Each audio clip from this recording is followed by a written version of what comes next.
دوستوں، ویڈیو شروع کرنے سے پہلے ہمارے channel Al Huda online Quran academy centre کو سبسکرائب اور ویڈیو کو لائک کریں۔ بسم اللہ الرحمن الرحیم۔ اسلامی تاریخ۔ حضور صلی اللہ علیہ وسلم غار حرا میں۔ نبوت ملنے کا وقت جتنا قریب ہوتا گیا اتنا ہی رسول اللہ صلی اللہ علیہ وسلم تنہائی کو زیادہ پسند کرنے لگے۔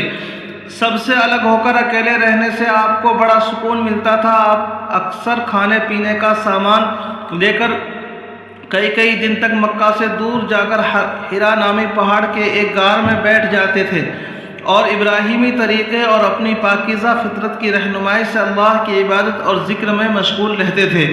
اللہ کی قدرت میں غور و فکر کرتے رہتے تھے اور قوم کی بری حالت کو دیکھ کر بہت غمزدہ رہتے تھے۔ جب تک کھانا ختم نہ ہوتا تھا آپ شہر واپس نہیں آتے تھے۔ جب مکے کی وادی سے گزرتے تو درختوں اور پتھروں سے سلام کرنے کی آواز آتی۔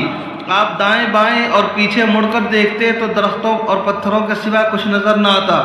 اسی زمانے میں آپ کو ایسے خواب نظر آنے لگے کہ رات میں جو کچھ دیکھتے وہی دن میں ظاہر ہوتا تھا۔ یہی سلسلہ چلتا رہا کہ نبوت کی گھڑی آ پہنچی اور اللہ تعالیٰ نے آپ کو نبوت عطا فرمائی۔ اللہ کی قدرت، انسان کی ہڈیاں۔ اللہ تعالیٰ نے انسانی جسم کو ہڈی کے ڈھانچے پر کھڑا کیا ہے۔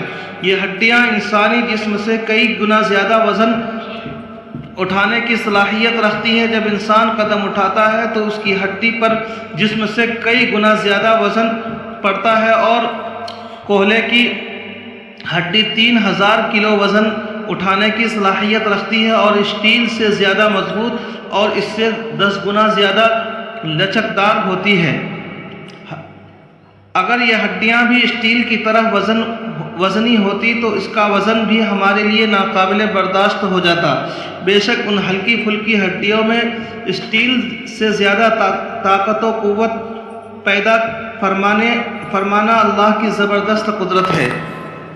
ایک فرض کے بارے میں زکوٰۃ ادا کرنا۔ حضرت عبداللہ بن مسعود رضی اللہ عنہ ارشاد فرماتے ہیں کہ ہمیں نماز قائم کرنے کا اور زکوٰۃ ادا کرنے کا حکم ہے، اور جو شخص زکوٰۃ ادا نہ کرے اس کی نماز بھی قبول نہیں۔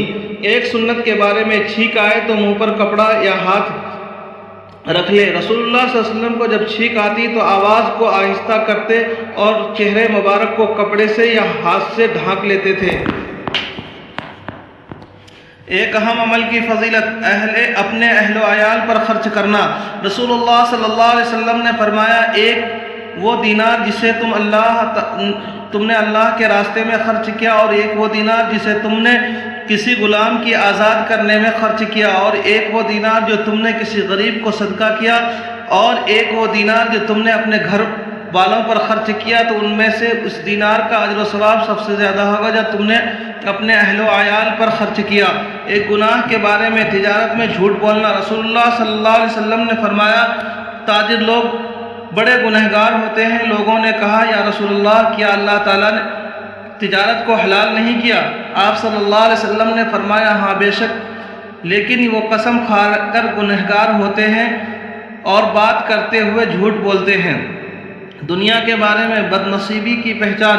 رسول اللہ صلی اللہ علیہ وسلم نے فرمایا، 4 چیزیں بد نصیبی کی پہچان ہیں: آنکھوں کا خشک ہونا کہ اللہ کے خوف سے کسی وقت بھی آنسو نہ ٹپکے، دل کا سخت ہونا کہ آخرت کے لیے یا کسی دوسرے کے لیے کسی بھی وقت نرم نہ پڑے، نمبر 3 امید کا لمبا ہونا، نمبر 4 دنیا کی حرص و لالچ کا ہونا۔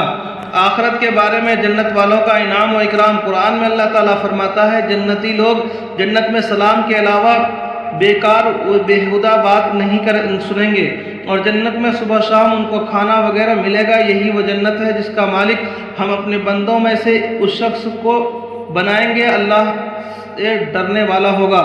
طب نبوی سے علاج، نیند نہ آنے کا علاج۔ حضرت زید بن ثابت رضی اللہ عنہ نے حضور صلی اللہ علیہ وسلم سے نیند نہ آنے کی شکایت کی تو آپ صلی اللہ علیہ وسلم نے فرمایا، یہ پڑھا کرو، اللہم غارت النجوم وہداءت العیوم وانت حی القیوم یا حی یا قیوم انم عینی واہدنی لیلی۔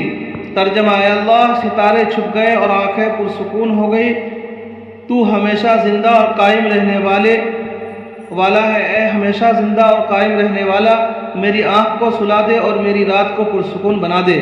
قرآن کی نصیحت قرآن میں اللہ تعالیٰ فرماتا ہے تم فقر و فاقہ کی وجہ سے اپنی اولاد کو قتل نہ کرو، ہم ان کو بھی روزی دیتے ہیں اور تم کو بھی۔ اللہ تبارک و تعالیٰ عمل کرنے کی توفیق نصیب فرمائے۔ چینل کو